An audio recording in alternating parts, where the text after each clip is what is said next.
Hi, everyone, and welcome to Stoked, the ultimate Star Trek online podcast. My name is Chris, and good morning to everyone in the jblive.tv chat room. Thank you for joining me here. And good morning to everybody in Club 47 who's partying with me behind me today. They've joined me over on Tribble. We were checking out some of the new things on Earth Spacedock, which I will be talking a little bit about later in the episode. So good morning. Thank you for joining me, and thank you. We start this show at jblive.tv at 11 a.m. Pacific on Saturdays, and you're always welcome to join me either in the club or in the chat room and get your thoughts on the game live. We also have lots of discussion outside the show, and some of those have sort of spurred my morning topic this morning that I'm going to get into. But before I jump into that, let me tell you about what we have coming up. We're all sort of gearing up for the launch to free-to-play. It's time to start really wrapping our brains around what it actually means when that code hits holodeck. A lot of the changes coming down the pipe are going to be covered on this show. We're going to start with the STF changes. Now, they've sort of been a side project, I guess you could say, for quite a while, but they're being wrapped up into all of this, and they've changed them and how they function quite a bit. So in this episode, we're really going to focus on some of that and start covering that for you. So that'll be in the second half of the show. But in the first half of the show, well, I don't know if it'll be the whole half of the show, but I wanted to address a topic that came up after last week's episode.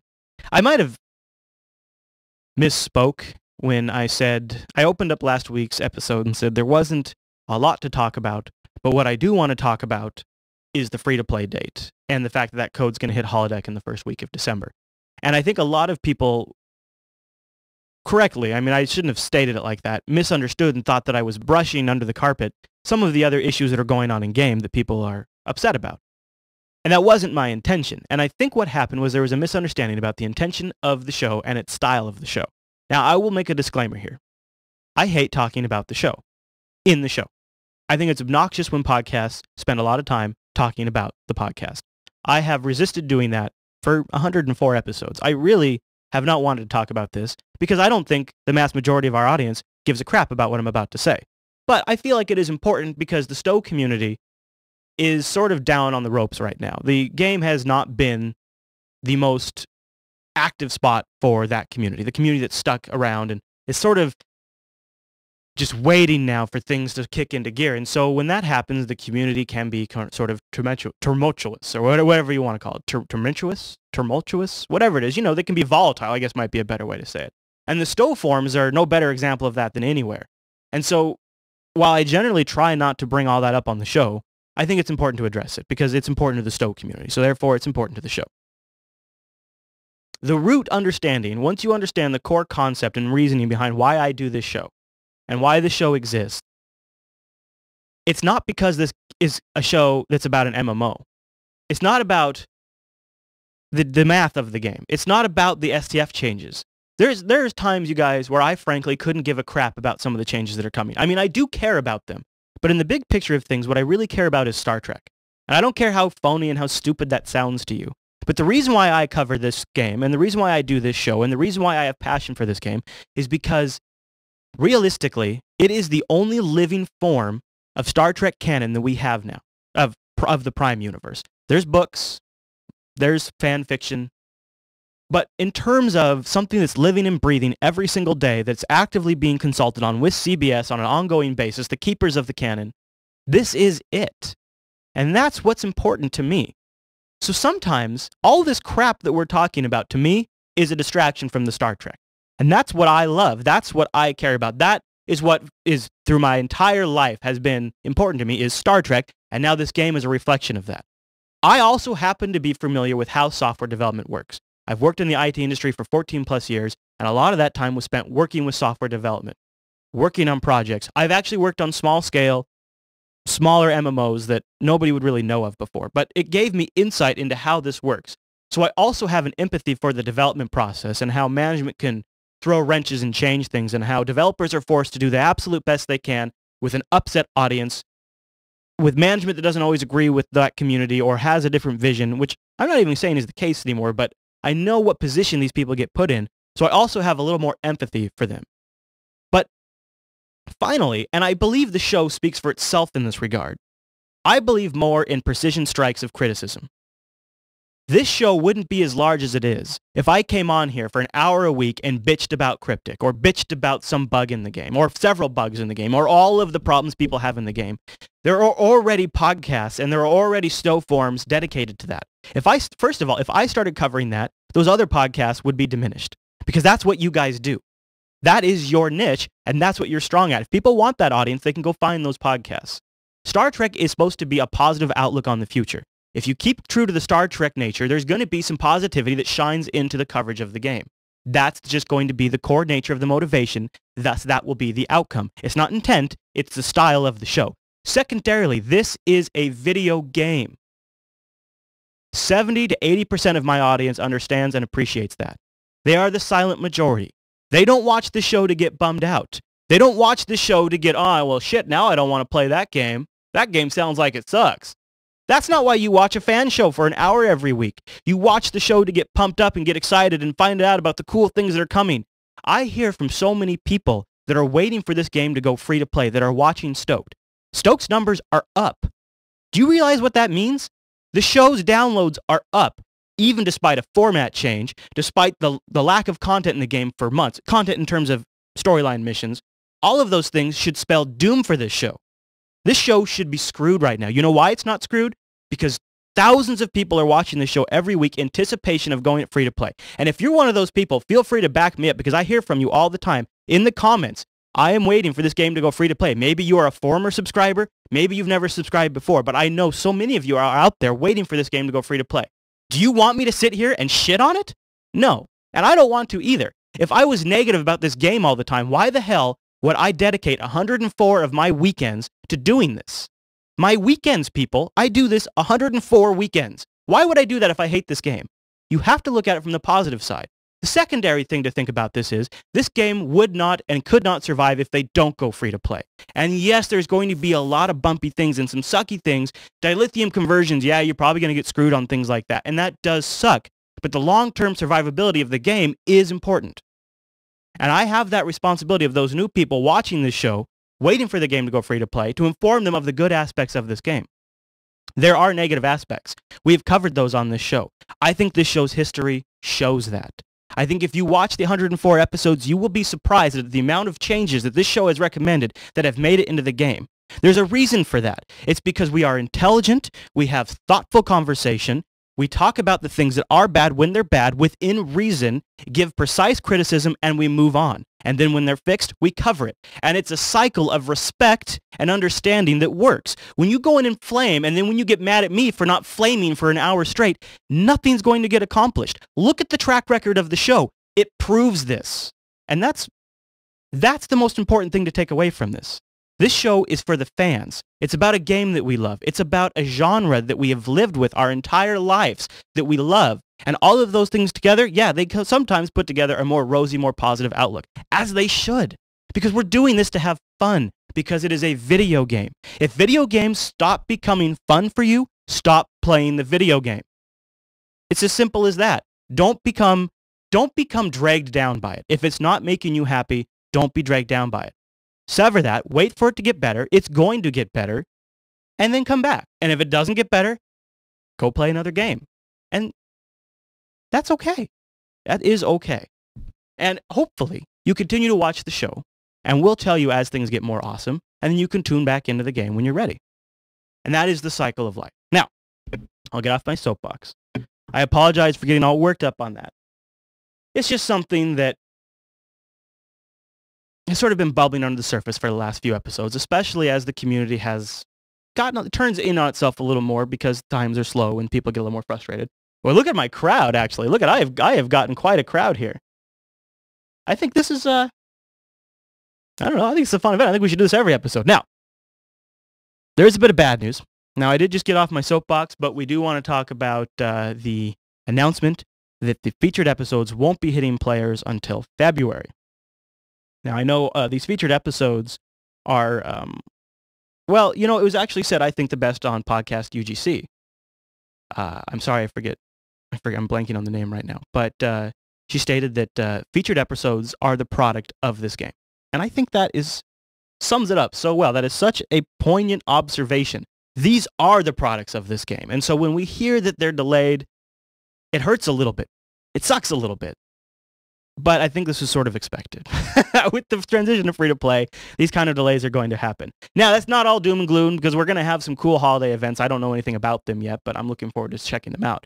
I am disappointed that the free-to-plays won't be hitting us until February, because originally we were hoping we'd actually get our hands on them in, what, October or something like that. So yeah, it's a bit of a crappy pill to swallow. But I'm going to continue to focus on the things that I think people want to hear about. The changes we're going to be able to get our hands on in the first week of December, all of the new things we need to learn to know how to use those things properly. I want to start preparing people for the transition to free-to-play and what they might need to know. I don't know if we're going to be able to get that done in time, but it's one of the things we're working on. So yeah, there's bad news, but there's also good news. And in the long-term, big picture, I only hope that a delay like this might mean that the next series could already be started on by the time this series is wrapping up.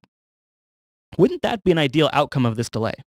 Is if it could lead to us actually having a continuous production. Because once this thing goes free to play, you got to figure they have to get content on those servers on a regular basis to get those free to players to log back in.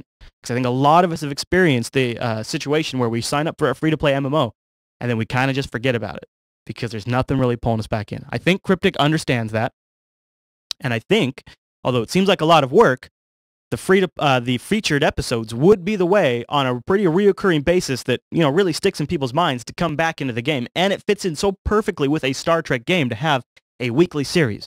Maybe this delay is to build up some buffer. Maybe it's also just to give the time for the team to sleep. I don't know. But so there it is. I'll link details in the show notes, and you can read that. But all right. I think that's all I have to say for this, but we have a little more news we're going to cover, so let's jump into a little brief news roundtable.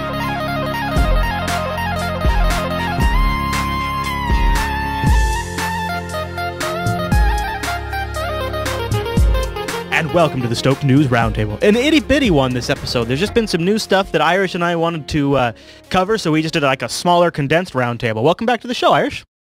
Thanks, Chris. So the first thing we should talk about today is I talked about the delay of the featured episodes, which was normally a news item, but I felt like I should cover it at the top there when I was being all, you know, whatever I was being. So let's talk about, though, instead, some skill change information. We got a little more info from Gecko, didn't we? Yeah, Gecko, he's put a post out on the forums, which is quite useful. It's giving you a nice, clear breakdown of what each skill point put into the new skill boxes is going to provide in terms of a bonus. The post itself is actually really good information, but what works better is the tweet leak he put out of the UI, which I think you've got a screenshot there for. I do have a screenshot of it. I was just pulling it up, and I really have been sort of analyzing this thing for a little bit, and I think it is pretty sweet looking, because it is my new favorite thing, is it by looking at it, I'm immediately conveyed some vital information at a glance. And that's what I like about it. It's giving you a lot more in terms of the coloring scheme there. There's some comments made that it looks a little cartoony, which we'll probably touch on with the icon stuff as well. But the beauty of this thing is it also has the points for each skill box included on the UI. It has the rank abbreviations included as well. It was information that you would have to look into other windows for previously. So that alone for me is a nice step forward in terms of what we're seeing. Yeah, I agree with you. I just kind of like the whole concept of as I amp more into it, it's almost like I'm adding more power into it, and it gets redder and redder, like I'm dumping more energy or something into particular systems on the starship. You know, I kind of like that. There's only one problem with that. Wouldn't you associate red with danger? Dude, I live on the edge, man. I'm pushing it. I'm like Kirk. I'm telling Scotty more power all the time. Well, we're not talking about on the edge of sanity. What we're talking about here is like if you're going to put skill points in there and you're still going more towards red. It is kind of wonky when you're thinking about it in terms of skill, right? Because it's supposed to be proficiency, not power. But I still I like the indicator that I'm maxing it out. You know, that I'm pushing. Okay. Yeah, that just makes me feel like I'm being a boss. Yeah, and it's good because if you look at the side window now, the side window details actually tells you the bonus you're getting per level. Yes, so yes. There's a lot more information. It's a lot more forefront in terms of where you can find it, and it's not as the word isn't, what would I say, bland as what it used to be. It was very plain, very difficult to get something if you didn't know where it was. Yeah.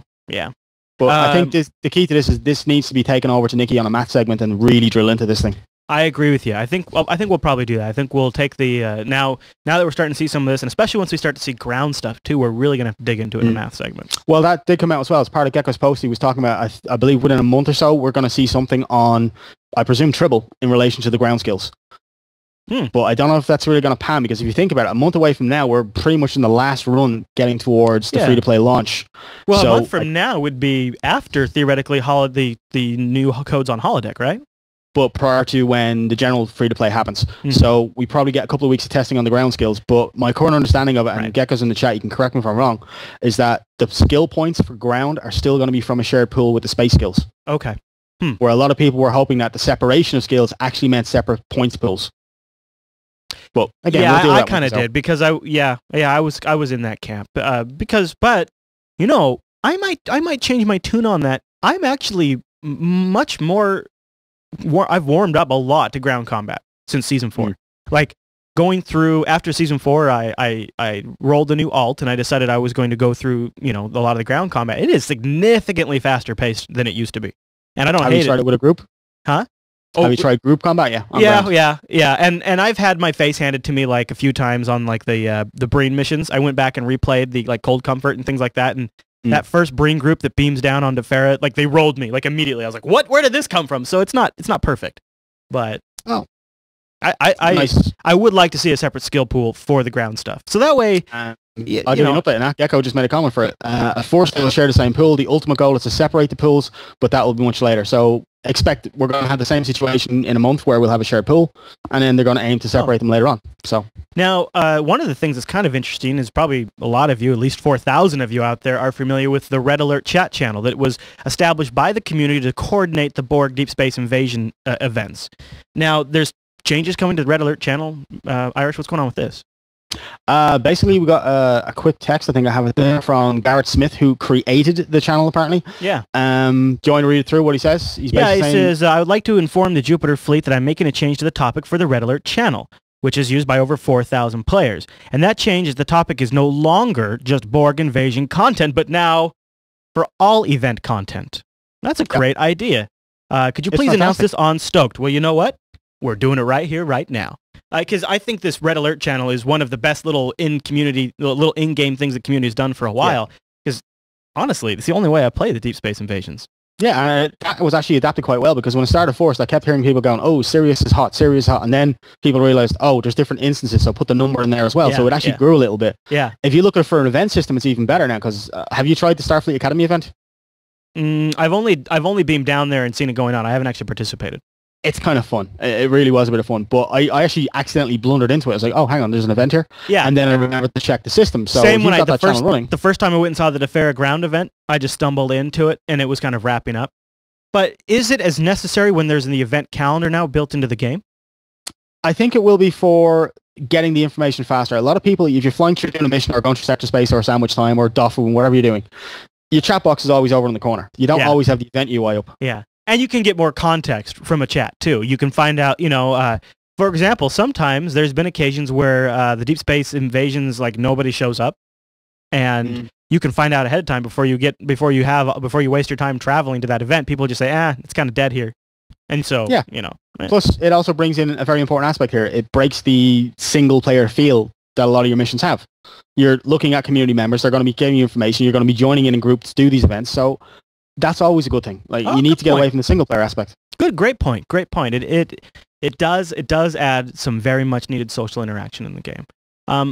Now, some regular standard player interactions also changed. The little emblems above different NPCs on Earth Spacedock has been updated to sort of represent more accurately what they do, like for a weapons vendor or for a tailor, whatever you might want. Some mixed reactions, I'd say, from the community. What's your impressions, Irish?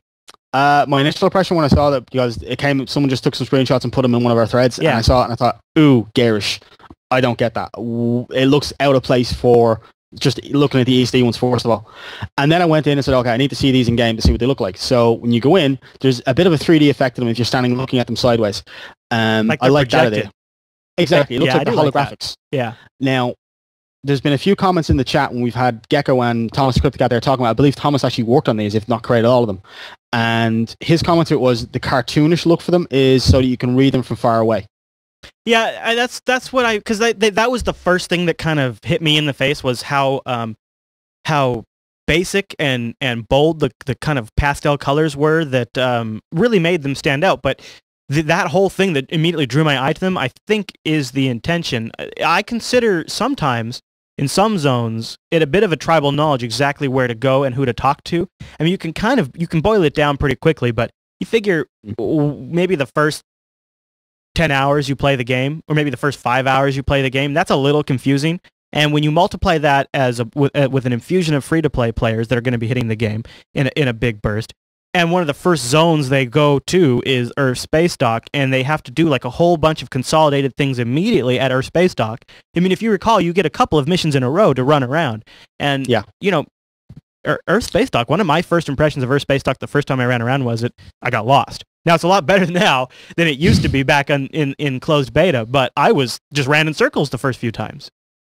I would say maybe if they were just a little more translucent, so they weren't quite as flashy. Like kind of dull down the colors a little bit, you think?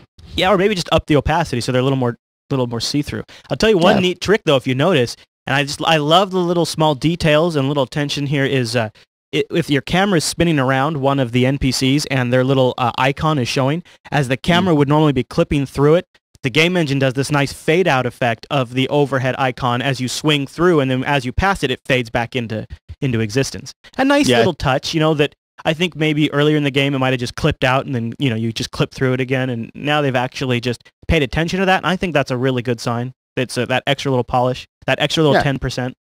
And you've got Thomas, Thomas is still making comments here. He's saying the icons will be scaled down in a while, and that's if you get some time with the weekend to work on it. So they're still tweaking to these things. Again, it's on Tribble. Like, don't take everything as gospel. It's on Tribble.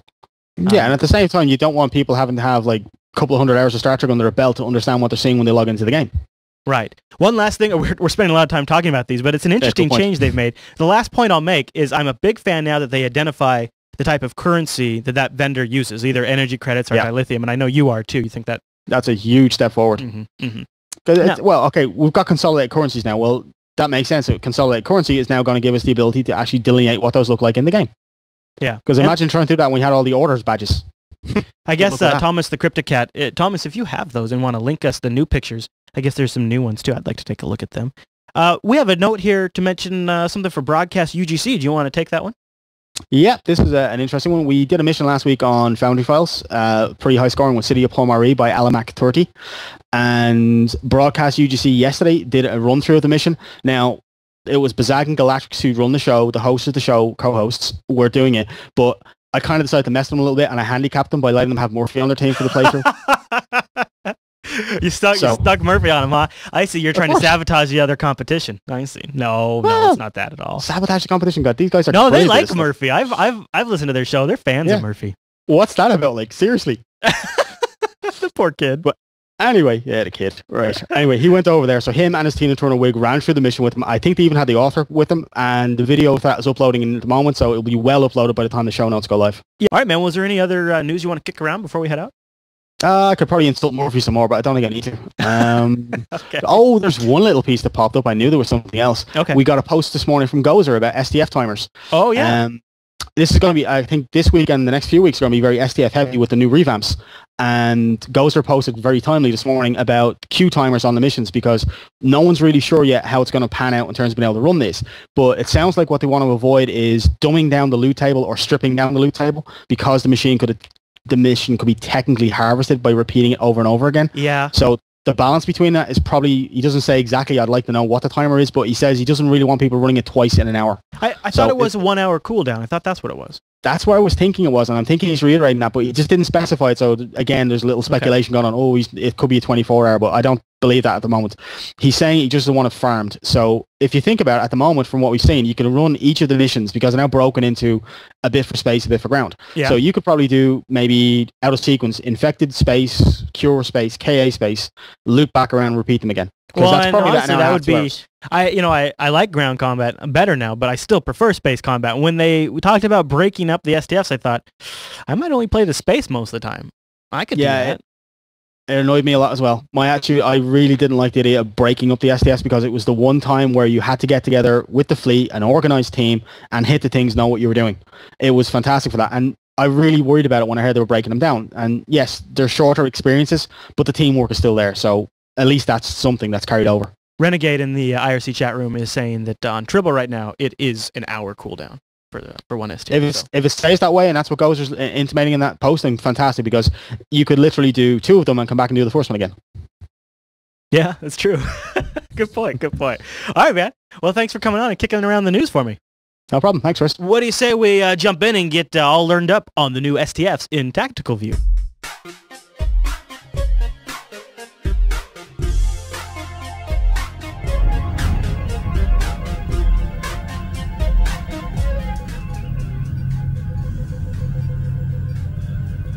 Hello, and welcome to the very first Advanced Combat Tactics segment. This segment's primary purpose is to bring you tips and tricks we have found to be helpful. Insight in the game from gamers who have spent a great deal of time against the AI. Everything from keybinds, which can make life easier, to what kind of weapon is best against different types of enemy. This time we have exactly that. We will discuss a keybind which ties both the new aim and crouch commands together, and when not to use the bind. We are also going to discuss ground weapons, which are broken down into 3 sections. First will be the single target weapons, pistols, snipers, high density. Second, multi-target weapons, shotguns, miniguns, assault rifles. Lastly, specialty weapons, the Breen Freezy gun, Klingon disruptors, and many others. So let's get right down to it. First, let's discuss the new aim and crouch as it currently is on the free-to-play server. Aim now gives a 33% bonus to damage, while crouch now gives a 50% dodge bonus but a 100% debuff to melee defense. This bind will replace the normal crouch with a crouch plus aim at the same time. The beauty of this bind is if someone starts to get too close, just start walking and it will uncrouch you. Most of the time you have already backpedaled away from your attackers, so it's already gone. Okay, let's get started on those weapons. Often we get the question, what's the best weapon? And I always answer, well, the best weapon is your brain. So I'm a smart ass, deal with it.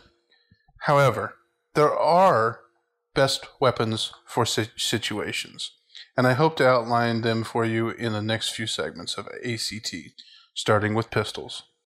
Pistols have high, if not the highest, DPS in the ground game currently. That's not to say they hit the hardest by any means, but they do hit fast, and they are not pea shooters. There are basically 3 types of pistols in STO: wide beams, dual pistols, and high density.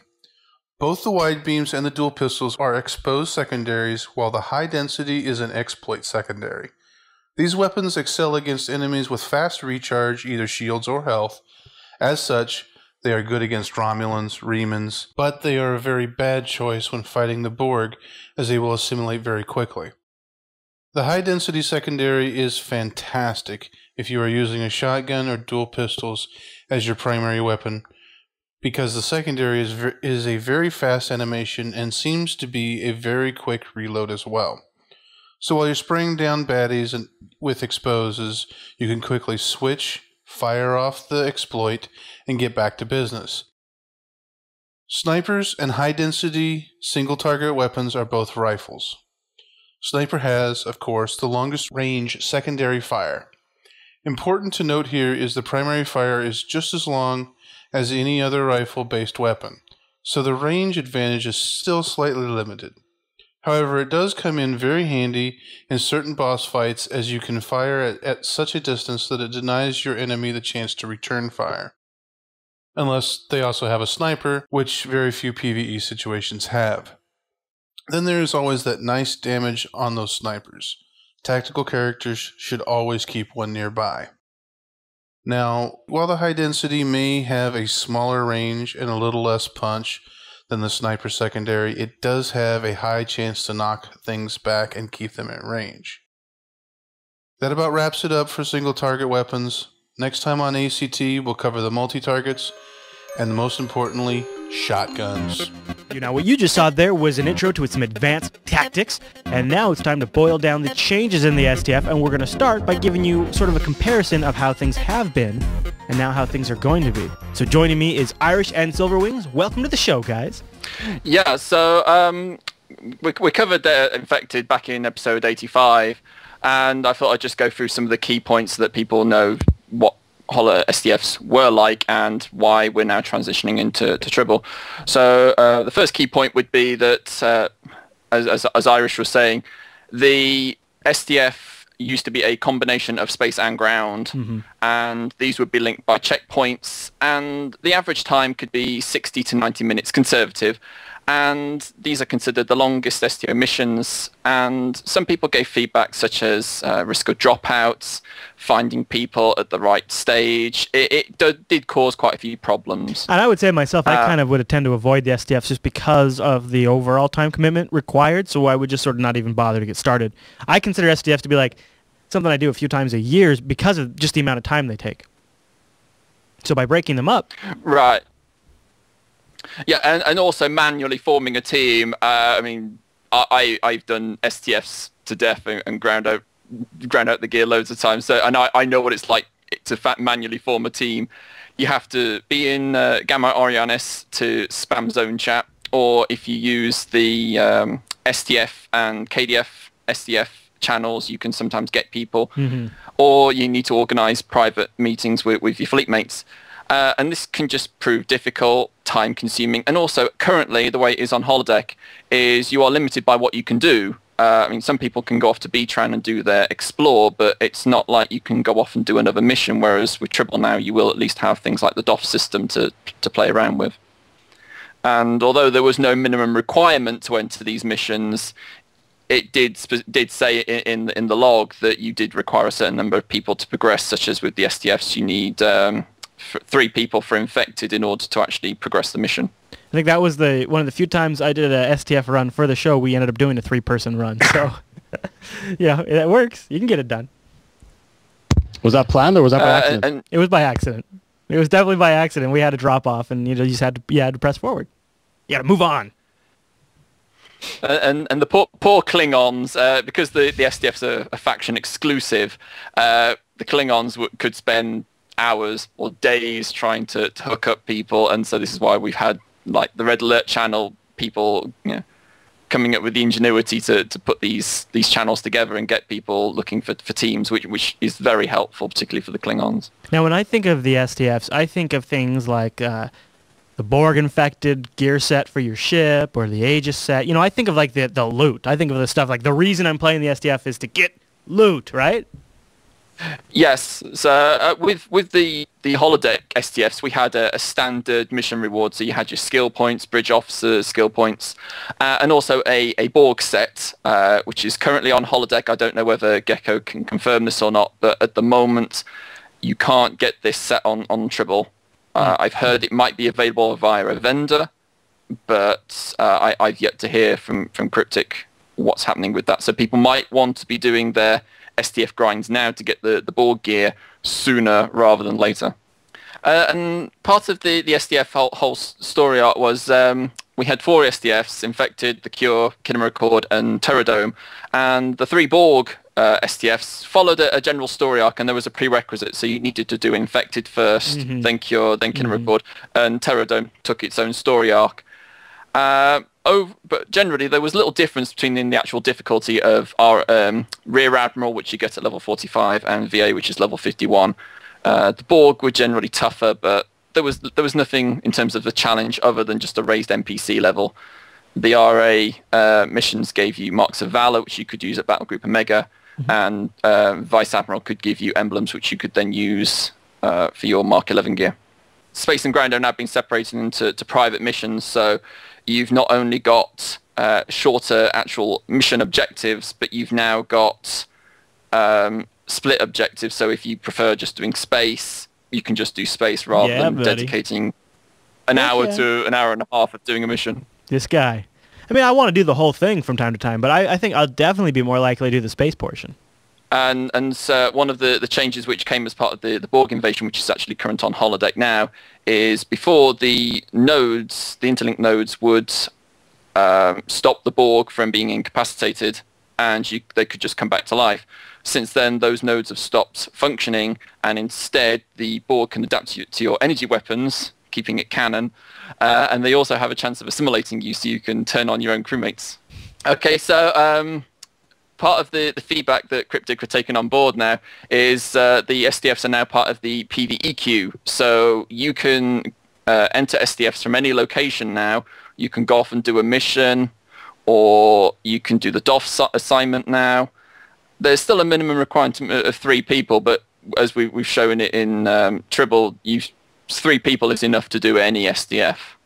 Mm-hmm. And it's also non-faction exclusive, so now the Klingons actually have some people to actually do SDFs with. That's a huge step forward. The win.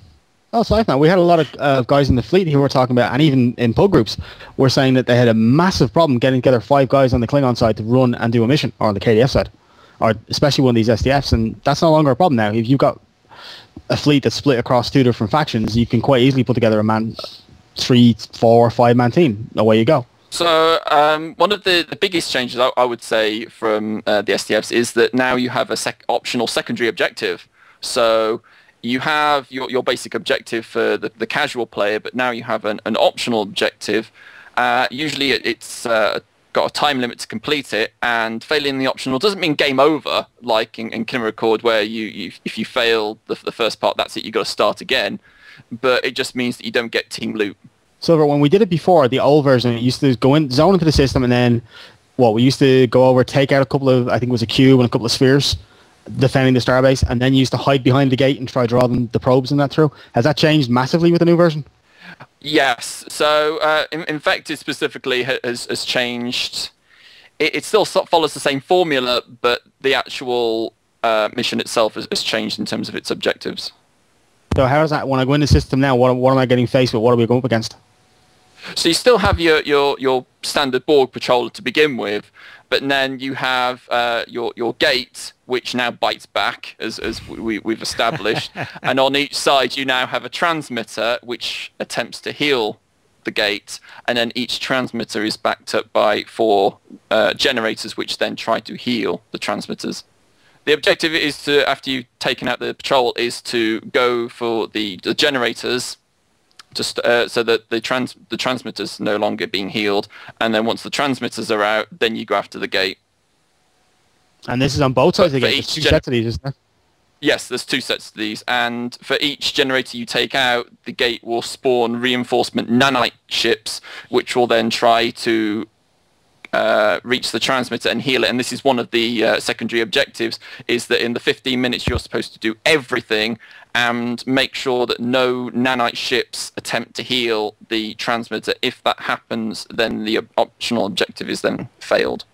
Okay, so basically we're going in the system, taking out some Borg defenders as always, and then what, you split the team up, or do you take the whole team to one side or the other? What's the best approach there from what you've seen so far? I would say as a team tactic, it should take on one side at a time. So because you've got 4 generators, you could have 1 person taking on each generator, and then having, say, the 5th person patrolling between the transmitter and the gate, attempting to stop the nanite ships reaching the transmitter. I found skills like doing repulsors or eject warp plasma work very well at stopping the Borg, particularly when you can cripple them and then destroy them. And as that's happening, you can have more ships coming through the gate, and they end up blowing each other up. The tactical cube would come out just before that you actually take out the gate. So in holodeck, it would go down to 25%, and that's when the tactical cube would come through. In this case, once both transmitters and generators sets are destroyed, a tactical cube then comes through, and it's just a matter of mopping that up. And then you can finish off the game. Now, when you're at that point, that's the end of the first part of the mission, right? Yeah. So for the actual primary objective, everyone gets loot. So everyone is pretty much guaranteed a form of the new, what I would call SDF generic currency. You've got encrypted data chips, which can give you Mark 10 or 11 SDF gear and the elite gear. And then you have the rare salvage, which can also give you Mark 10 and 11. And then for elite only, which is a new difficulty on SDFs, you get access to the Borg prototype items, which then give you Mark 12 gear. Very cool. So does that mean you run it on the lower level modes, like as practice, and then go after the elites, or would you recommend going straight after the elites? I would say definitely go through the normal, at least just to establish some tactics and get people familiar with their roles and objectives, and then move on to elite. I've actually gone into the elite mode with a full set of the Mark 10 elite force gear, and I was still finding that the Borg can just drain your shields and one-shot you.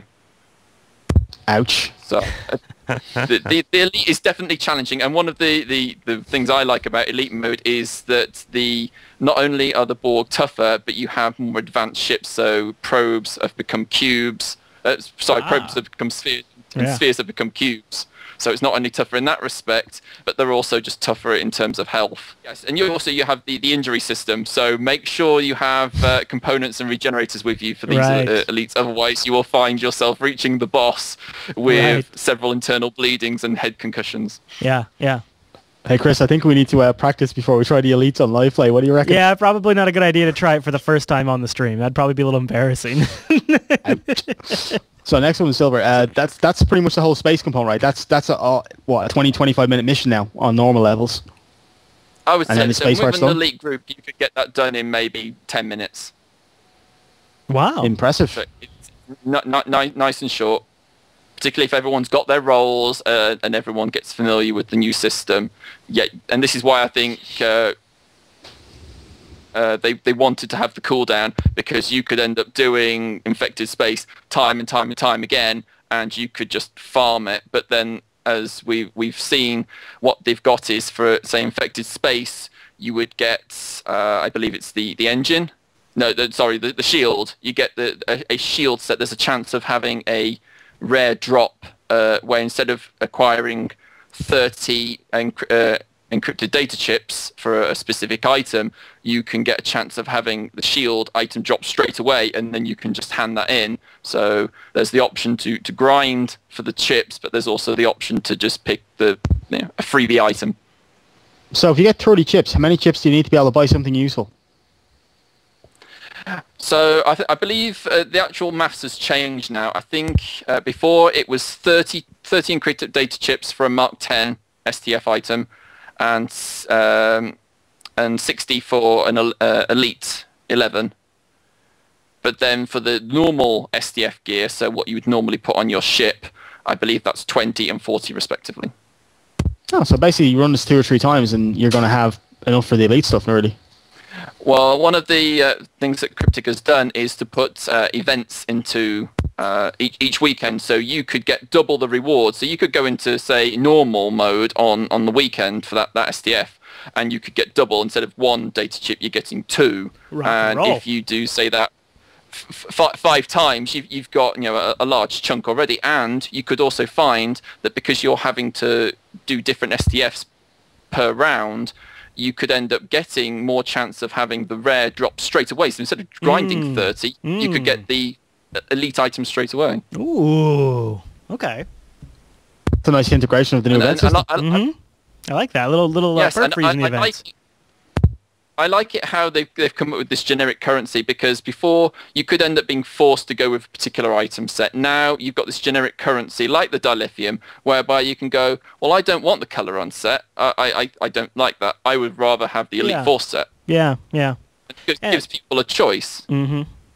And that way, if you run the same SDF multiple times, you can get different stuff. Yes. So you might want to be careful about grinding all your data chips and then spending them straight away, because you could suddenly find that the one item that you've gone and bought, you could then suddenly find that free item drops in the next mission, and then you've got two items of the same value, and you think, oh, I could have bought 2 different items then. Yeah, yeah. So that drops us off, what? That's the end of the space component. Is the ground component changed much, or are we talking the same kind of level of detail here? The actual map itself and objectives is pretty much identical. So you would beam down, you progressively make your way to the mini boss, but along the way, now that we've got Tribble, they've got an optional objective, and for ground it's to save the 10 Starfleet officers. So if anyone's familiar with the map, it's generally a circle to begin with, and for each quarter you have I believe 1 or 2 officers, and it's pretty much like Cure as it is now. You've got 2 or 3 worker drones trying to assimilate that officer, and although you've got 15 minutes to save them all, there's actually a proximity to each officer, and as you trip over a certain marker in the map, they will start assimilating that officer, and you've got between 10 and 15 seconds to save them. And if you fail just one of them, that's it. The objectionable's over. So it's almost, I hate to say it, a bit of a Rambo, where you will need to have someone dive in, take out the worker drones, which with the new SDF gear is pretty awesome with the shotgun and grenade launcher. Somebody's going to Rambo it in a Star Trek uniform. I love it. Yeah. I saw one trick in there actually you showed me a screenshot of. There's one room. It used to be kind of like the last big room before you get to the Captain Ogun boss room, where people used to drug him in the corridor. And I saw 2 officers on opposite side of the room in there. Yes. So you need to split your team for that as well. Okay. Good to know. And there's still an element of coordination that you say, okay, I'm going to take the left one, you take the right one. I'm going to take on the Borg right in front of me, so that you're all working together. It's fairly simple, but it's all about teamwork. Yeah. So coming up to the mini-boss, a standard tactic would be to lure Ogun out of the room. That's now stopped. A force field now goes down the hallway, and if you die, you respawn outside the room. Oh. So that's the mechanic from the previous mission, right? Yes. This part of the mission where the boss room, if you died, you were locked outside the force field. They can still fight, but you're stuck outside. Is that still the way it was? But now it's on Captain Ogun. So it's back earlier in the mission. Nice. It's not all doom and gloom, though, because by the actual entrance to the room, you've got his minions, and actually the area where he is pretty much empty. So you're suddenly not finding yourself ambushed and aggroed with Borg to death and being assimilated. Although the last time we did the run through, I got assimilated by Ogun, and I managed to take out Irish and one of the other fleet mates before I died. Yeah. But you'll pay for it. Single-handedly killed my crew. Turncoat. Moving on to the actual final part of Infected Ground. Again, having watched episode 85, it followed a standard tactic where people would go into the alcoves at the end of the room, and that blocked her chain lightning attack. Yep. That has now gone. So one of the other standard tactics that I follow is just to have people spread out. So you've got the 4 corners, you've got someone in the middle perhaps, or you've even got the platform where Rebecca was originally. So there's plenty of room to maneuver. And by being spread out like that, do you avoid the chain effect where it can jump from person to person? Yes, you need to be about 30 meters away from each other. The only problem is that if you are too slow, the Borg will then systematically start beaming in. So either you might want to clear the room beforehand, or make sure that if the Borg suddenly did spawn in, use like a pushback effect and knock them into the plasma, and then go back to Rebecca. Right, take advantage of your environment. Yeah, you've got a new trick there. Speaking of environment, Chris, is they've added in do you remember we got the screenshots of tweet leaks before of the translucent platforms, the little green pathways? They're all in there, so you don't even have to have like asmic level jumping skill to be able to do that mission now. You can get around without pretty much doing any jumping. I'm just worried about me falling in the plasma with those new bridges, not the Borg falling in the plasma. Well, that's one of the things about it. We did try that mission the other night, and Ensign Wee actually managed to drop himself in there multiple times. Yeah, I would. I think we'll get more of that coverage, because the plan here is over the next couple of weeks is go through each of the SDFs. So Cure will be next, then KA. And then I think the last one on this series you're going to do, Silver, was supposed to be all the new SDF equipment, right? Yeah. So I've got a Google Docs spreadsheet where it's charted all out, what the benefits are, and yeah, hopefully it'll be really useful to people. Right on, man. To actually have it all laid out.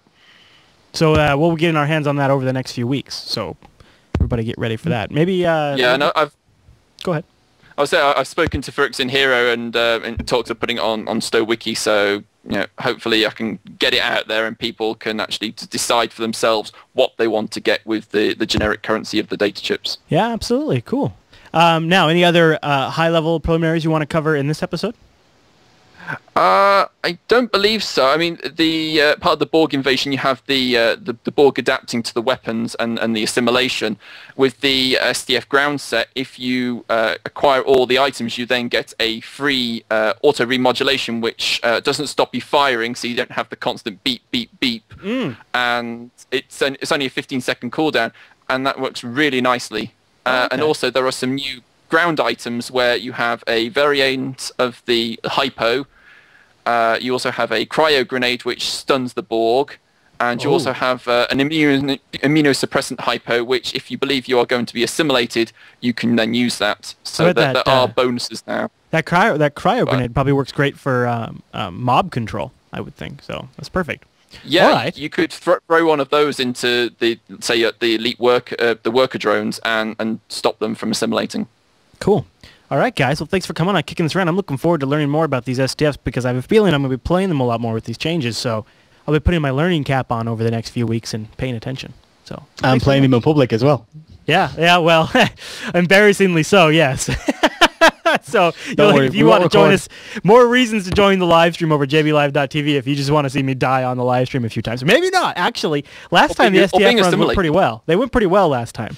All right, guys. Well, thanks for coming on and spending a little tactical view time with me. I look forward to talking to you in a little bit. Now, with that out of the way, yeah, you bet. With that out of the way, let's move on to community feedback.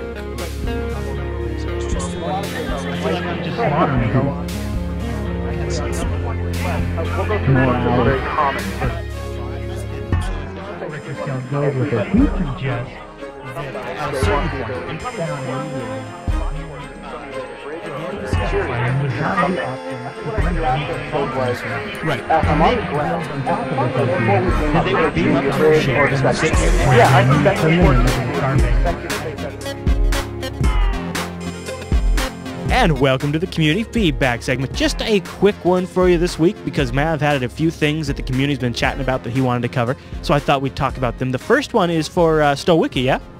Yeah, STOwiki. I got an email from Rachel Garrett from STOwiki saying that she's going to be opening up, if it hasn't already happened, they're going to be opening up editing. Oh, there went my camera for a second. She's going to be opening up editing on STOwiki to the general public, to anonymous users. What they're looking for is more contributors to the STOwiki. Yeah, they're probably hoping to find some standout contributors.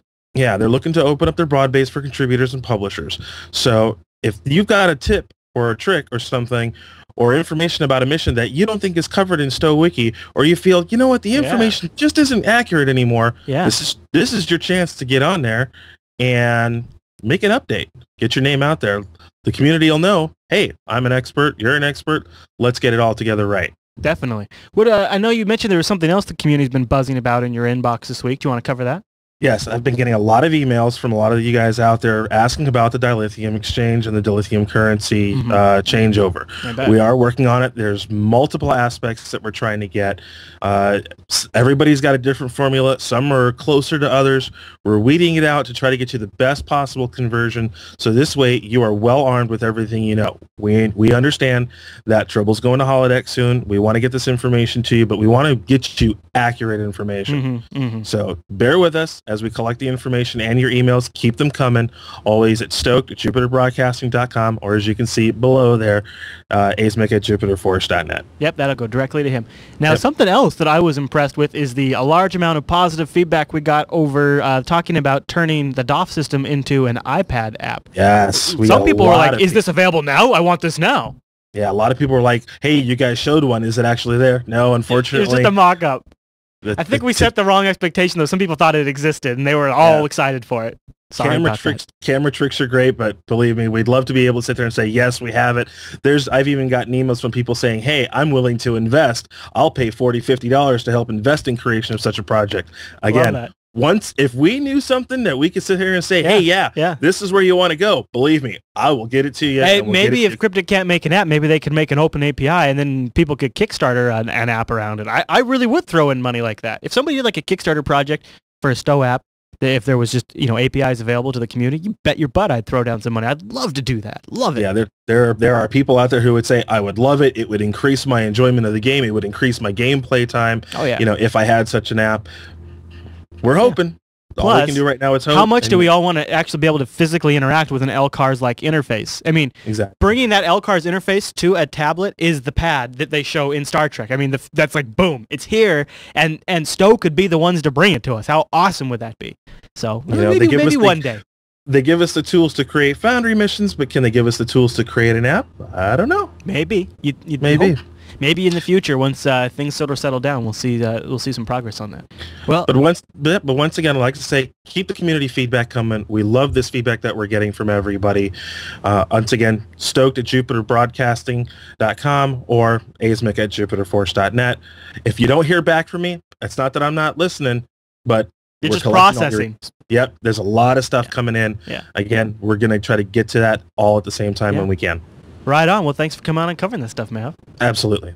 Okay, everyone. Well, thanks for joining me this week, and be sure to tune back next week. Stoked comes out every Tuesday morning over at jupiterbroadcasting.com, and over there you'll find links to the things we talked about, as well as the RSS feeds that you can subscribe to and get this show weekly. Also, while you're there, fill out your email address for the Jupiter Signal, our new monthly newsletter that's launching in the first week of December, where we'll announce all of the awesome stuff and the new shows and things like that the network is working on. And the best way to get that is just by visiting the show notes. And if you're watching this on YouTube, there's always a link down in the description that takes you right to the show notes. I get that question a lot from you YouTubers, and that's where you find it. Okay, everyone. Well, thanks so much for watching this week's episode of Stoked, and we'll see you next week.